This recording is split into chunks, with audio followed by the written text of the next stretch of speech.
ನಮ್ಮ ಹುಬ್ಬಳ್ಳಿ ಧಾರವಾಡದಾಗ ನೀವು ಬಹಳಷ್ಟು ಗಣಪತಿಗಳು ನೋಡಿರ್ಬೋದು. ಬಟ್ ಈ ಗಣಪತಿ ಕಾನ್ಸೆಪ್ಟ್ ಬೇರೆನೆ. ನಮ್ಮ ಇಂಡಿಯಾದಾಗ 31,000ಕ್ಕೂ ಹೆಚ್ಚು ರೇಪ್ ಕೇಸಸ್ಗಳ ರಿಜಿಸ್ಟರ್ ಆಕಾವ್ರಿ. ಅಂದ್ರೆ ಒಂದ್ ದಿವ್ಸಕ್ಕೆ 89, ಒಂದ್ ನಿಮಿಷಕ್ಕೆ 16 ರೇಪ್ ಕೇಸ್ಗಳ ರಿಜಿಸ್ಟರ್ ಆಗತಾವ್ರಿ. ಆ 32,000ದಾಗ 10% ಮೈನರ್ ಹುಡುಗಿಯರು ಇದಾರೆ. ಪ್ರತಿ ವರ್ಷ 7,000ಕ್ಕಿಂತ ಜಾಸ್ತಿ ಹುಡುಗಿಯರ ಡೊಮೆಸ್ಟಿಕ್ ವೈಲೆನ್ಸ್ಲಿಂತ ಸಾಯ್ತಾರೆ. ಬಟ್ ಇನ್ನೂ ಮಟ್ಟ ರೇಪ್ ಕೇಸಿಗೆ ಗಲ್ ಶಿಕ್ಷೆ ಆಗಿದ್ದ ಬರೀ 5 ಜನಕ್ಕೆ.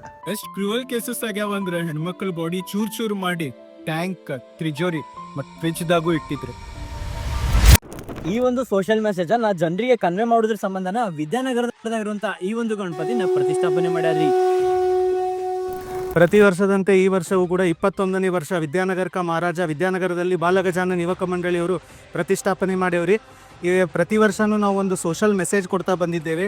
ಅದೇ ರೀತಿ ಈ ಸಲ ರೀ ಹೆಣ್ಮಕ್ಳ ವಿರುದ್ಧ ಸಿಕ್ಕಾಪಟ್ಟೆ ಅತ್ಯಾಚಾರ, ಶೋಷಣೆ ಏನು ಸಮಾಜದಾಗ ಆಗತೈತಿ ಅದ್ರ ವಿರುದ್ಧ ನಾವು ಜಾಗೃತಿ ಮೂಡ್ಸಕ್ಕಂತಂದು ಒಂದು ಸೋಷಲ್ ಮೆಸೇಜನ್ನು ಕೊಟ್ಟೇವ್ರಿ. ಡೆಕೋರೇಷನ್ ಮೂಲಕ ಅದು ಮಾಡೋದ್ರಿಂದ ಏನೇನು ಆಗ್ತೈತಿ, ಏನೇನು ಕ್ರಮ ಆಗ್ತೈತಿ, ಮರಣದಂಡನೆ ಆಗಬೇಕು, ಅವ್ರಿಗೆ ಜೈಲು ಹಾಕಬೇಕು ಅನ್ನೋ ಸೋಷಲ್ ಮೆಸೇಜನ್ನು ಡೆಕೋರೇಷನ್ ಮುಖಾಂತರ ತೋರಿಸೇವ್ರಿ. ಸತತ ಪ್ರತಿ ವರ್ಷ ನಮ್ಗೆ ಒಂದು ಪ್ರೈಸ್ ಬೇರೆ ಬೇರೆ ಕಾಂಪಿಟೇಷನಾಗಿ ಬಂದಾವ್ರಿ. ಆಮೇಲೆ ಇದ್ರ ಜೊತೆಗೆ ನಾವು ರಕ್ತದಾನ ಶಿಬಿರ ಆಗಿರ್ಬೋದು ರೀ. ಆಮೇಲೆ ನಮ್ಮದು ವೈಶಿಷ್ಟ್ಯತೆ ಏನಂದ್ರೆ ಕಳೆದ 10 ವರ್ಷದಿಂದ ನಾವು ಅಂತರ ಮೇಲಿರೋ ಗಣಪತಿನ ಇಟ್ಟೇವ್ರಿ. ನಮ್ಮ ಗಣಪತಿ ಯಾವುದೇ ಕಾರಣಕ್ಕೂ ಪಾದ ನೆಲಕ್ಕೆ ತಾಗಿರೋದಿಲ್ಲ, ಅಂತರ ಮೇಲೆ ಇರ್ತೈತಿ. ವಿದ್ಯಾನಗರದ ಇದೊಂದು ಪ್ರತಿಷ್ಠಿತ ಗಜಾನನ ಮಂಡಳಿಯಾಗಿ ನಾವು ಹುಬ್ಬಳ್ಳಿಯಾಗ ಹೊರಹೊಮ್ಮೈತಿ.